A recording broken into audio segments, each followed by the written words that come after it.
WSTB, Clarksville. Hey everybody, welcome to today's session at St. Bethlehem's United Methodist Church with Pastor Richard Wesley and co-host Ashley Kettle. Enjoy. Hello, and welcome to WSTB, Clarksville. I'm Richard Wesley, and I'm here in the St. Bethlehem United Methodist studio with our co-host Ashley Kettle. Hi, Ashley. Hello. And with Lady Galadriel. Lady decided she wanted to join us today. I'm a little scared that she's going to take my place. Well, she was talking about doing that. She asked what that role, and I said, well, come and see. Well, should do a girl. Well, let's talk about what's taking place this weekend at St. Bethlehem United Methodist Church. In our traditional worship service at 9 o'clock, we're talking about God's desired future. Now, our lectionary text this week has a passage out of Isaiah that's probably a fairly familiar passage to most of our folks.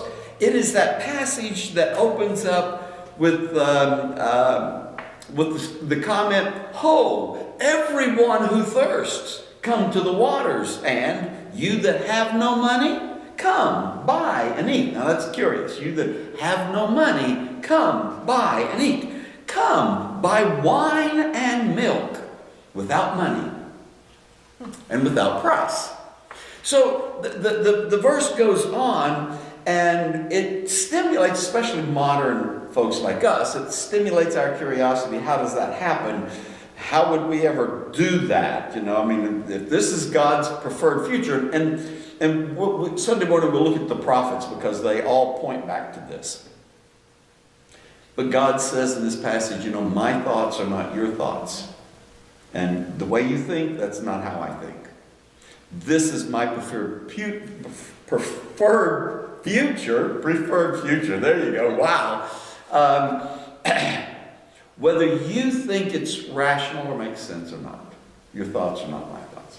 And then we go into the gospel story, and we see this played out in a parable because we don't want to include everyone. And Isaiah says, everyone who thirsts. So we're going to look at that in the traditional worship service. Then at 11 o'clock in our Exploring Life service, we have the passage where it's after the Garden of Gethsemane. All of the disciples have fled like Jesus said they would. And now some of them are kind of sneaking back into the area where this illegal court is taking place. And it's at night. And Peter is around a campfire, and a young woman says something to him that he doesn't want to admit. She's saying, well, you know him, don't you? Talking about Jesus. And we're told that Jesus curses and says an oath. Now, we are told what the oath is, but our English translations just leaves the word curses. And in the Greek, it's pretty clear what that curse is. So we're going to talk about that in the Exploring Life service at 11 o'clock. All right, Ashley, Yes. you have 5 of something for us today. What do you have for us this week? Well, I want to let people know what's coming up.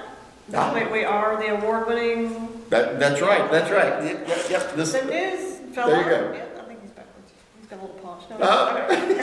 I just want to let people know the 5 things that are coming up because we are getting into our busy season. This is Your the busy season. the church This busy is the season. season. But our first one coming up is March 31st. It is the 5th Sunday quarterly combined worship service at 10 a.m.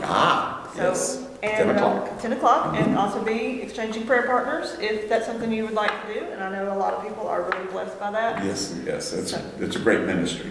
It is. The second one is Monday, Thursday. Yep. So service at April 18th, which is a Thursday, at 6 p.m. Yep. And again, Good Friday service. Good Friday service. Would be the next night, the 19th, also at 6 p.m. Those 2 services, that Thursday and Friday service, are 2 of my favorite services all year. They have a lot of meaning. Mm-hmm. Yeah. and Easter Sunday. Aha. Yes. Yes, full When it day. comes back, yes. But we have the sunrise service, April 21st at 6 a.m. Yep. We have breakfast at 7, and then a combined worship at 9 a.m. You know, we wanted to have that sunrise service later in the day. But the sun wouldn't cooperate. It just wouldn't cooperate. So there you go. I don't know what to tell you about I that. know. I was hoping for maybe like 7:30, 8 o'clock, but no. Nope. And the fifth one on here is the annual United Methodist Women's Chicken Barbecue. Oh, that's delicious. I know what they are, aren't they? April Delicious. 27th is when that one is, but tickets will go on sale on the 31st. of March. 31st. So see, $10 a meal. $10 a ticket, a meal, you get your chicken and 2 sides, and I think it's drink and a dessert. Wow. Yeah, Wow. and they are good. They are good. They are It's good. well worth the price. You can't Yep. beat that price. But tickets go on sale. You can get them through the office or any active United Methodist woman in the church. So I can get those and I can take those home, or I can eat here. Correct. Or I can eat here and take one home. Exactly. That's what I'm gonna do. Yes. All right. I've I can get them at the tried office myself. with you. You can. Okay. Yes. All right. You're not gonna charge me any extra because it's me. Moving along. That's not why I'm going to charge you extra, but Ah, well, there you go. There you go. Lady, I think it's time for us to wrap this up and, and say goodbye, Ashley. goodbye, Ashley. Goodbye, Ashley. Goodbye, lady. We'll see you next week.